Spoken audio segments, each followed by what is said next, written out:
He constructed vast empires with unwavering focus, until a fleeting moment of distraction led to a stranger rescuing his daughter. That moment dismantled all his beliefs about control, love, and the essence of what truly matters. James Carter was relentless in his pursuit of speed. His days unfolded with meticulous planning, precise timelines, and a quiet resolve, perpetually 5 minutes ahead of the crowd, perpetually too significant to be disturbed. When he was occasionally spotted in public without an assistant or a waiting car, it was typically a deliberate choice for appearances. Yet today transcended mere appearances. On a Sunday morning, he found himself free from board meetings, international investor calls, and all other obligations, save for one: cherishing moments with his daughter. Ella strolled alongside him in silence through the park, her tiny hand clutching a stuffed rabbit by its ear. James answered the call instinctively. One of his division heads was in a state of panic over a deal. Ella remained silent. She simply didn't. She meandered over to the grassy area by the path, where she'd spotted squirrels not long ago. James remained oblivious, his gaze fixed elsewhere as she slipped further into the distance. He was immersed in figures, in forecasts, in a discourse that seemed disconnected from the reality surrounding him. Suddenly, a piercing scream echoed through the air. It was brief, piercing, and it froze his heart in an instant. He turned swiftly, catching sight of his daughter teetering backward as a skateboarder zoomed by her, moving far too quickly for a public park. She wavered precariously, her equilibrium faltering as she leaned toward the brink of the walkway, teetering dangerously close to the street below. Time splintered. His legs failed to move with the necessary speed. His thoughts were a cacophony, yet his body remained still. And then she had ceased to fall. A sudden rush of movement surged in from the side, a figure racing forward, a streak of red hair, arms reaching out, and in a seamless motion, the stranger seized Ella's wrist and pulled her back. A car blared its horn while racing by. Ella inhaled sharply, and the woman embraced her tightly, kneeling with one hand resting gently on the little girl's back, murmuring soothing words. James arrived moments later, gasping for air, his heart racing in a manner he hadn't experienced in years. The woman gazed up at him, her cheeks tinged with color, her eyes sparkling with surprise. She appeared youthful, perhaps in her mid-20s, dressed in jeans, sneakers, and an oversized sweater that bore a coffee stain near the hem. Her fiery locks were gathered haphazardly, and a sprinkle of freckles adorned her nose. She appeared anything but heroic. She appeared as if she had merely followed her gut feeling. "Is she all right?" she inquired. Her voice maintained a calm facade, yet James could sense the rush of adrenaline lurking just beneath the surface. He knelt beside Ella, his hands quivering ever so slightly as he gently caressed her arms and examined her closely. "She's fine," he murmured, as if trying to convince his own thoughts more than anyone listening. "She seems fine." Ella held onto the woman for just a moment longer before gently releasing her grip, gazing up with eyes filled with tears and wonder. "You saved her," James said, rising to his feet once more. "I appreciate it." He instinctively reached into his pocket, just as he always did when faced with a challenge. He retrieved a business card, accompanied by several crisply folded bills. "I kindly ask for your permission." However, the woman was already shaking her head. "It wasn't about the money," she stated. "I witnessed a young one in distress. That concludes everything." James blinked, taken aback. Everyone accepted his money. That's not the way. "May I ask what your name is?" he inquired. She paused, uncertainty flickering in her eyes. "Sophie." "Sophie, I can't imagine what might have transpired without your presence." "You don't have to," she said, a gentle smile gracing her lips as she looked at Ella. "Make sure to keep her nearby next time." With that, she rose, offered Ella a final comforting smile, and departed. James stood there, paralyzed, as she walked away, unable to find his voice to call out to her. He glanced at his daughter, who gripped his hand firmly, her stuffed rabbit dangling from her other arm. Who was she, Dad? He was at a loss for words. Yet, there was something in the way Sophie regarded him, unimpressed, unafraid, and completely indifferent to his identity, that hit him with a force he hadn't felt in years. James Carter had constructed a vast domain by mastering every aspect of his surroundings. In just a fleeting moment of distraction, a woman with the aroma of books and coffee had preserved the one thing he cherished above all. James found his mind endlessly wandering back to her. That night, after Ella had drifted off, clutching her stuffed rabbit a bit more closely than usual, he settled into the shadows of his penthouse living room, gazing out at the sprawling cityscape. The skyline shimmered as it always had, vibrant, commanding, full of life. Yet this time it seemed remote, not significant. He found himself revisiting that moment in the park time and time again. Sophie emerged as if conjured from thin air. Her actions were marked by an unwavering decisiveness. The way she gazed at him was devoid of awe, lacking even curiosity. It was tinged more with a sense of disappointment. It had been ages since anyone had regarded him in such a way and then turned to leave. The following morning, Ella exhibited a more subdued demeanor than normal. She remained silent about breakfast. She remained silent about the hue of her socks. As he secured her in the back seat of the car, she glanced up and inquired, "Will we see her again?" James paused, uncertainty flickering in his mind. "I'm not sure," he admitted candidly. She inclined her head and shifted her gaze to the window. In that instant, he realized he must seek out Sophie, not solely for the fact that she had rescued his daughter, but because Ella had begun to ponder her existence. He was unaware of her surname. Silence maintained. No path. Many individuals would have chosen to move on. Yet James was far from ordinary. He constructed his enterprise from the very foundation by observing nuances that eluded others, by consistently rejecting ambiguity. At that moment, he was channeling that same intuition into something far more intimate. He subtly requested his assistant to conduct inquiries, review park footage, speak with cafe employees, and gather descriptions. After 2 days of searching, he finally secured a location. A quaint little bookstore nestled between a laundromat and a bakery on a street that was unfamiliar to most of his staff. He rearranged his commitments and made the journey alone, keeping it a secret from everyone. The shop exuded a cozy and unpretentious charm. A gentle chime echoed as he stepped inside. Bookshelves stretched along the walls, each one a bit askew and brimming with volumes. The aroma was a delightful blend of paper and cinnamon. Only one individual stood behind the counter, her red hair casually tied back, freckles playfully scattered across her cheeks. She was arranging the books, her focus unwavering until his voice broke through the silence. "Sophie." She raised her gaze gradually, her face transforming from bewilderment to understanding, before finally settling into an inscrutable expression. "You found me?" she stated, her tone firm and unwavering, not seeking confirmation but asserting reality. "I wanted to express my gratitude properly," James said, moving in closer. "I missed the opportunity to do that earlier." "You made an effort," she remarked, a subtle smirk playing on her lips. "Using cash."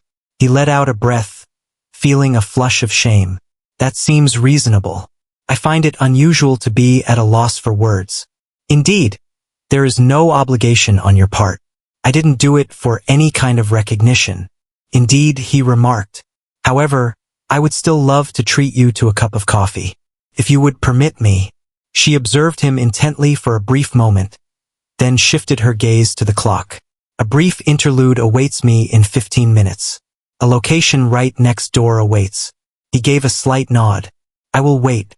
She resumed her task of arranging the books, while he quietly perused the shelves, glancing at titles that had slipped from his memory over the years.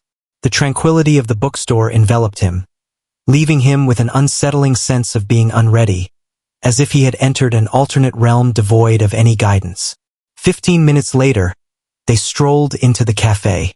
It was quaint, slightly bustling, filled with the warm aroma of fresh pastries and strong coffee. They lingered by the window. Sophie stirred her drink, a hint of surprise in her voice as she remarked, "I'm not accustomed to CEOs just walking into my life. I'm not accustomed to anyone rescuing my child." James responded, It seems we've reached a balance. She offered a faint smile, and for the first time, he observed the weariness in her eyes, as if they bore the weight of unspoken burdens. He felt the urge to inquire further, yet he understood the importance of restraint. He mentioned that Ella keeps inquiring about you. She referred to you as the book lady. How lovely, Sophie remarked. She appeared to be an intelligent young person. Stillness. He concurred with that assessment. Times it can feel a bit too silent. I believe she inherits that from me. They engaged in further conversation, meandering through topics of no significant importance. Concerning literature, concerning the atmospheric conditions. There were moments when the city seemed overwhelmingly loud, even in its stillness. Once the coffee had disappeared, he rose and extended his hand. Once more he expressed his gratitude. Sophie gave it a vigorous shake. It was my pleasure. What about James? He glanced over his shoulder. Ensure she stays nearer next time. He nodded, and for the first time in ages, he walked away with the sense that someone had just shared something significant with him. James discovered he was visiting that quaint bookstore with surprising frequency, and each time he reassured himself it was merely to express his gratitude to Sophie once more, to check in on her well-being, or perhaps to select a book for Ella. Yet, beneath the surface, he understood that none of those justifications held any real weight. The atmosphere held a certain allure, with Sophie's serene demeanor at the counter and the scent of aged paper mingling with a sense of intention, creating a pause he hadn't realized he craved. He had spent the majority of his adult life adhering to schedules, attending meetings, undergoing performance reviews, and managing private jet itineraries, yet now he found himself reshaping his afternoons simply to be in a space where urgency was a foreign concept. Sophie certainly posed a challenge for him. She maintained her politeness, yet refrained from offering any flattery. She refrained from inquiring about his business or his position. She seldom uttered his name unless absolutely necessary. She inquired about the types of books you enjoyed in your childhood and whether you ever read anything beyond legal documents. He discovered he was revealing thoughts to her that he never anticipated voicing. He once had a passion for tales of pirates, yet it's been a decade since he last picked up a novel. At times, he found himself unable to remember how to drift into slumber without the light of a screen illuminating his surroundings. He couldn't recall the last occasion when someone engaged with him without an ulterior motive. Sophie never passed judgment on him for those responses. She simply absorbed his words and presented him with books he might never have selected on his own. Ella observed the shift before he became aware of it. One morning, she inquired if they could visit the shop of the book ladies after school. When he inquired about the reason, she replied effortlessly, stating that she brings a sense of calm to his life. James gazed at his daughter, this small child who had borne an abundance of quiet since her mother's passing, and understood that Sophie had connected with her in a manner he had not. That hurt a bit, yet it also brought him a sense of relief. That afternoon, they ventured forth together. Ella settled on the floor by the children's section as Sophie approached with a pile of books. Kneeling beside her, she inquired about the pictures that caught Ella's eye and the types of stories that filled her dreams. James observed them from a distance, a subtle ache stirring within him. It was more than mere admiration. It was an acknowledgement, a tenderness, a steadfastness, a comfort he hadn't known he longed for. As they departed, Ella held tightly to a book featuring a girl who crafted hidden cities from cardboard. As we sat in the car, she remarked, "I believe Sophie resembles that girl. She transforms cozy spaces into expansive realms." James hesitated before responding. He glanced at her through the rearview mirror, then gave a slow nod. The next time he encountered Sophie, he presented her with coffee, unprompted. She regarded him with a playful glimmer in her eyes.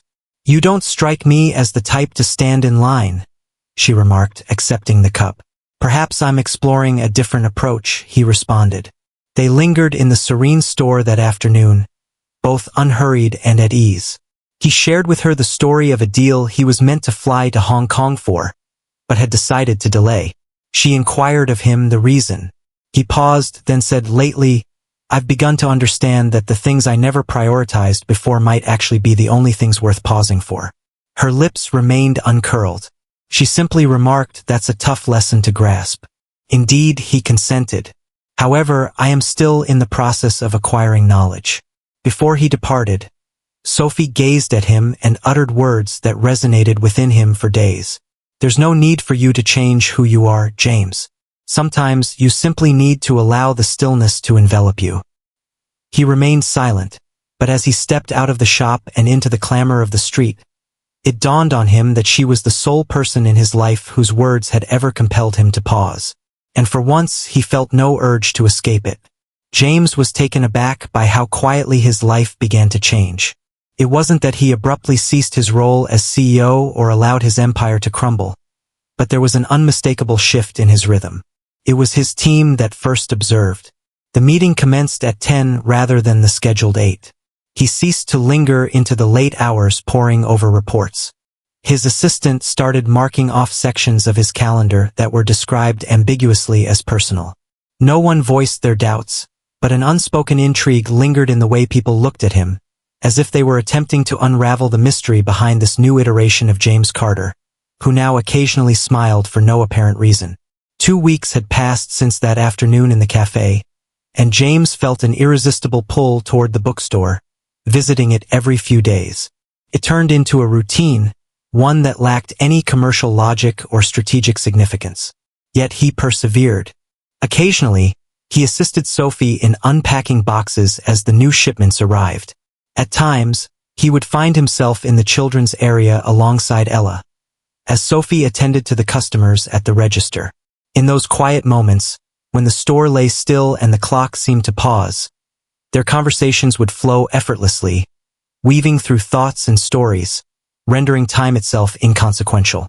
On a Wednesday afternoon, with sunlight streaming through the bookstore windows and casting golden patterns on the wooden floor, Sophie finally posed a question that had clearly been on her mind. "What does a person like you engage in when not fulfilling CEO duties?" James glanced at her from above the pages of the book he was only partially engaged with. "That's a clever inquiry. I consistently embody the role of a CEO, even in moments of absence." She wore a sly smile yet maintained her gaze. "That seems quite draining." "Indeed," he replied candidly.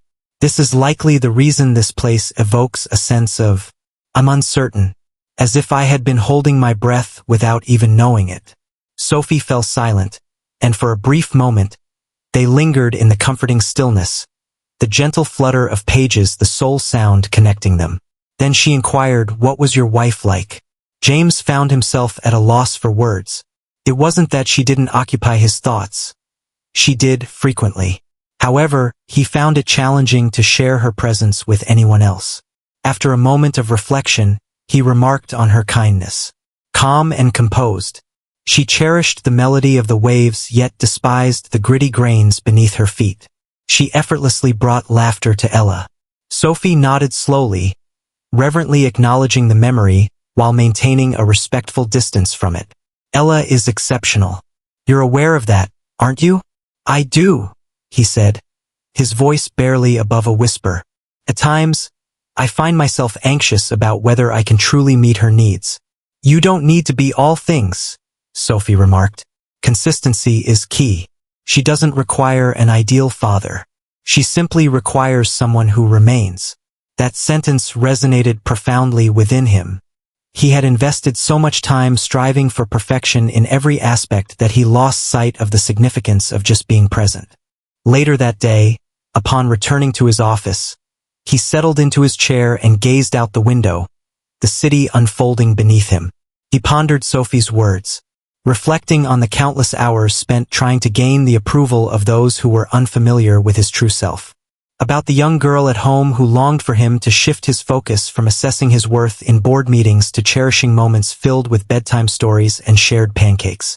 That evening, he refrained from opening his laptop. He prepared dinner alongside Ella. The pasta charred, yet their laughter filled the air regardless. They settled in to watch a movie, cocooned together under a single blanket, and for the first time in years, James remained completely unplugged, not glancing at his phone even once. Before settling in for the night, he reached out to Sophie with a message. Only one line. I appreciate your gentle nudge to take things at a more leisurely pace. Her response came 10 minutes later. Whenever you need. The noise of the world is overwhelming, to say the least. James lingered on that message even after the screen faded, a genuine smile subtly gracing his lips. A shift was occurring. For the first time, he felt no fear of it. James was bewildered by how something so stable could fall apart in an instant. One moment he was selecting a new book for Ella and grabbing a coffee for Sophie, and the next, everything he believed he was constructing appeared to wobble precariously on the brink. It began with a seemingly innocuous inquiry, one that stemmed from genuine concern, yet was perceived in an entirely unforeseen manner. He extended his assistance, not through a bookstore promotion, not via a business idea, but with something tangible, funds for Claire's medical treatments. Through subtle observation and the delicate exchange of a few words amidst conversations, he had come to understand that Sophie's sister was facing difficulties. He had refrained from pushing, refrained from prying. He simply sought to contribute meaningfully. Yet, at the moment he spoke those words, at the instant he extended his offer of financial assistance, Sophie transformed. Her shoulders tightened. The light in her eyes faded. Her voice, when she responded, was incisive yet measured. She remarked, "You can't just come in and mend things as if I'm a flawed narrative you've stumbled upon. This isn't one of your routine crises, James."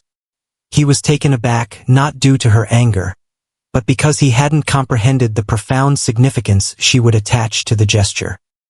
He attempted to clarify, to retract his words, yet she had already closed herself off. She expressed to him that she had no desire for charity.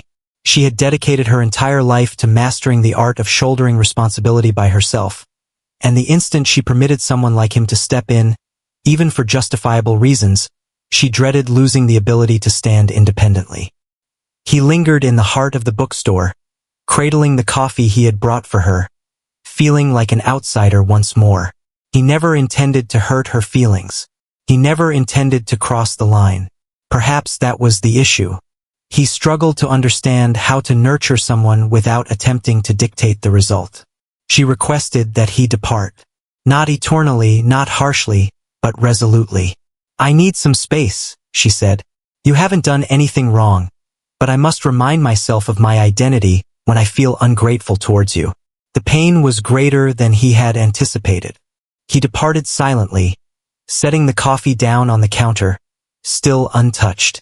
The journey back to his car seemed to stretch on endlessly. Ella perceived the change immediately. She inquired about Sophie's whereabouts and questioned why they hadn't returned to the bookstore. James attempted to maintain a sense of ambiguity in his responses, yet she possessed an intelligence and emotional insight that made it difficult. One evening, as she was brushing her teeth, she asked, "Did you make her sad?" He stood still. He replied, "Perhaps. I had no intention of doing that." Ella glanced at him in the mirror, toothbrush in her mouth, and declared, "Then say sorry. That's our approach when we make a mistake." In an instant, his 6-year-old daughter offered him the sort of wisdom he once spent a fortune on to receive from consultants. However, he chose not to return immediately. He respected her request for space. He dedicated himself to his tasks, yet the fulfillment he once found in them seemed to have faded. He dedicated more moments to Ella, paying closer attention to the nuances of his own home, the way the kitchen seemed to hold its breath after bedtime, the way he once moved through rooms without truly observing them. In the meantime, Sophie was slowly coming apart in her own manner. She was taken aback by James's unexpectedly gentle response to her rejection. There's a calmness, an absence of demands, no interruptions, and no unexpected efforts to reinsert himself into her world. And that prompted her to reflect even deeper. She felt no anger towards him. She felt a deep-seated fear of relying on someone strong once more, of jeopardizing the hard-earned resilience she had cultivated through years of struggle for both Claire and herself. Yet, she felt his absence keenly. She longed for the moments when he truly listened, when his demeanor softened in Ella's presence, when he occupied a seat in the bookstore not as James Carter the CEO, but simply as a man yearning for understanding. As Claire's health took a turn for the worse and she found herself back in the hospital, Sophie was swept up in a whirlwind of urgency, leaving no room for contemplation. She stepped away from her job, spent the night with Claire, neglected her meals, and ceased to find rest. She kept it from James, yet he discovered the truth through a member of his team who noticed Claire's name on a medical invoice. He arrived at the hospital unexpectedly, just as Sophie was stepping out of a consultation room, looking pale and drained. Initially, he remained silent. He simply passed her a coffee, not as a gesture of reconciliation, but out of instinct. She accepted it, her fingers lightly grazing his, her gaze becoming tender. "You shouldn't be here," she remarked. "Indeed," he responded. "Yet I wished for your company." For the first time in weeks, she allowed him to remain. James lingered at the hospital for hours, without any apparent purpose. He remained still, refraining from glancing at his phone, avoiding discussions about logistics or potential solutions. He sat next to Sophie in the waiting room, quietly taking in the weariness emanating from her shoulders and the slight tremor in her fingers with each sip of coffee she took. She refrained from asking him to go, and he held back from probing her with inquiries. In that silence, there existed a profound reverence, an unspoken connection that transcended the need for words or justifications. Sophie was the first to enter the room when Claire was stable enough for visitors, while James remained outside, patiently waiting. He observed through the narrow pane in the door as she gently swept her sister's hair aside and murmured something softly into her ear. Her strength was subtle yet undeniable, evoking a mix of admiration and remorse in James. Eventually, Sophie made her way back to the waiting area and sank into the chair next to him, releasing a gentle sigh. With weary eyes, she cast a glance in his direction, yet words eluded her for the moment. At last, she remarked, "You really didn't need to be here." "I understand," he replied, "but it was something I wanted to do." "Why?" she inquired, not as if she were probing him, but as though she genuinely sought to grasp the response. James contemplated the matter. He reflected on all the moments in his life when he opted for the confines of boardrooms rather than the warmth of companionship. He reflected on the instant Ella had inquired whether he had upset Sophie. He reflected on the weeks they had shared in conversation, how her voice had started to feel like a refuge where he could find solace. "You are important," he murmured softly. "I've dedicated a significant part of my life to commitments that ultimately lack substance, and I refuse to continue down that path." Sophie blinked, and a subtle transformation crossed her features, as if a barrier that had long stood firm began to descend, allowing a glimpse of something deeper to emerge. She confessed that she wasn't accustomed to people sticking around. "Then allow me to be the first," James responded.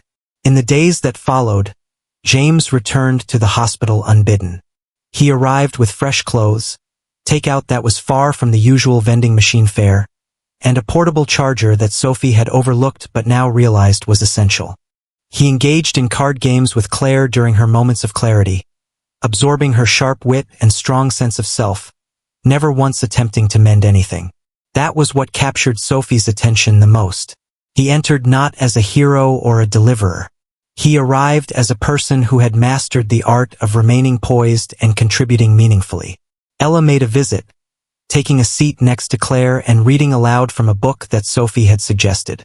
The space felt cramped under the weight of its fervent feelings, yet it brimmed with vitality. As Claire drifted back into slumber, Sophie joined James in the hallway, resting against the wall. She whispered, "I believe she has feelings for you." James beamed with delight. "She instills fear." Sophie chuckled for the first time in days, and it shattered the weightiness between them like sunlight piercing through the morning mist. That evening, as they lingered in the hospital parking lot, Sophie faced him. "You frighten me," she remarked. James gazed down at her, uncertainty swirling within him as he pondered his response. "What is the reason?" "Because I didn't believe I could open up to someone once more. And now you stand before me, making it difficult to recall the motivations behind the barriers I constructed." He inhaled deeply and moved in closer. "Let's proceed at a leisurely pace. There are no guarantees, only genuine experiences." She gave a slight nod. "That is everything I have ever desired." In that instant, under the shimmering glow of streetlights and the soft murmur of the night, they found all they truly needed. No elaborate proclamations. Uncertainty prevails. Just the calm cadence of two individuals who paused their hurried pace to finally converge in the center.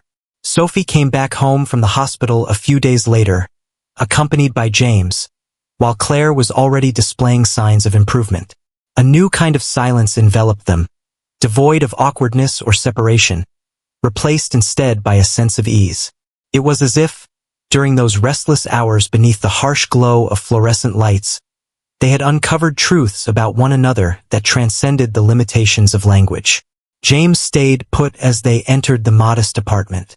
He lingered, assisting in bringing Claire's belongings indoors, organizing the kitchen unprompted, and even volunteered to repair the dripping faucet that Sophie had been neglecting for weeks.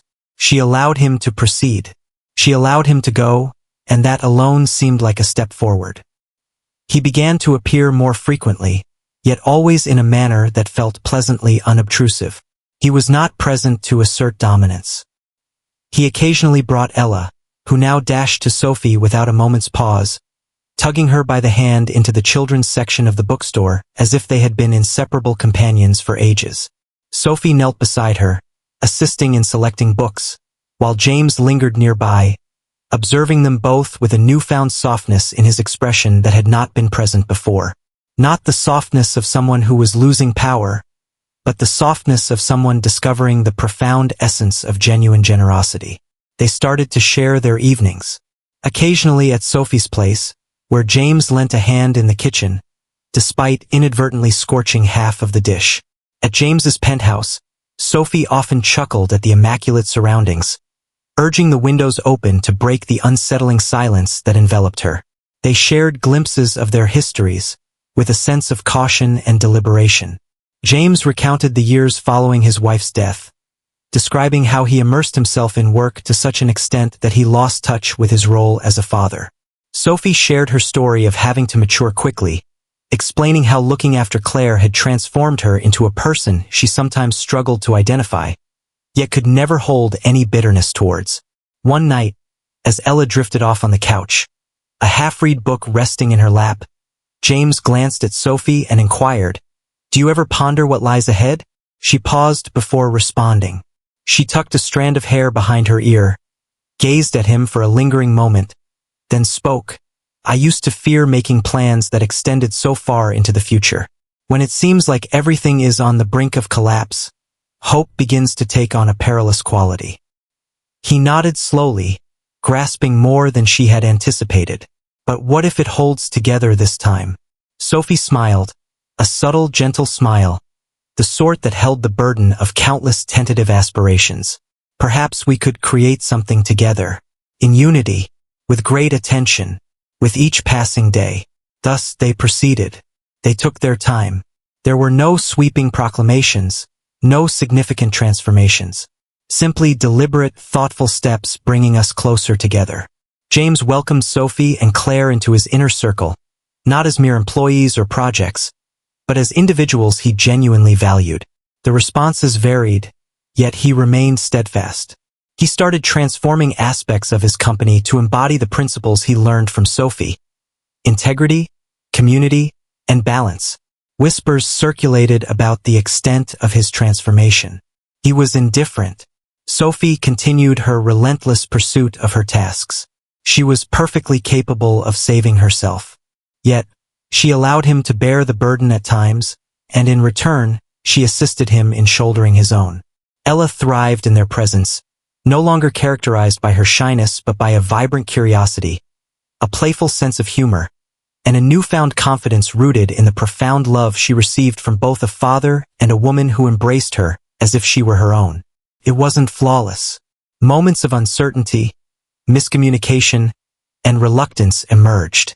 Yet, amidst it all, there was joy shared at dinner tables, enchanting tales recited by both, and hands intertwined not out of necessity, but by a heartfelt choice. As that month drew to a close, James sensed that the notion of a second life had slipped away from him. He lived a life that was richer, messier, and infinitely more authentic than the one he had constructed within the confines of boardrooms and stock charts. With each day that went by, he became increasingly convinced that the wisest choice he ever made was to glance away just briefly to recognize what he had nearly overlooked. On a Sunday morning in the early spring, James came to understand the essence of what home really meant.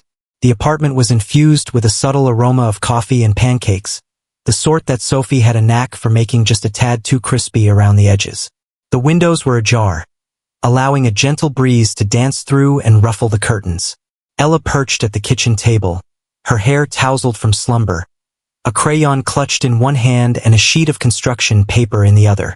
Claire hummed softly in the adjacent room, meticulously arranging books by color on the shelves. A ritual she insisted was futile yet soothing. Sophie glided through the kitchen, her bare feet whispering against the floor, a sweater casually draped off one shoulder, each step a comforting echo of routine. James stood in the doorway, observing everything in silence, wary that uttering a word could shatter the delicate, flawless equilibrium of the moment. No significant occasion had united them all. No abrupt announcement or theatrical suggestion. It had all revealed itself subtly, through deliberate decisions and gentle gestures of faith. What they had become was not a product of convenience or salvation. It was forged through persistence, through the act of returning time and again, even in the face of difficulty, particularly during challenging times.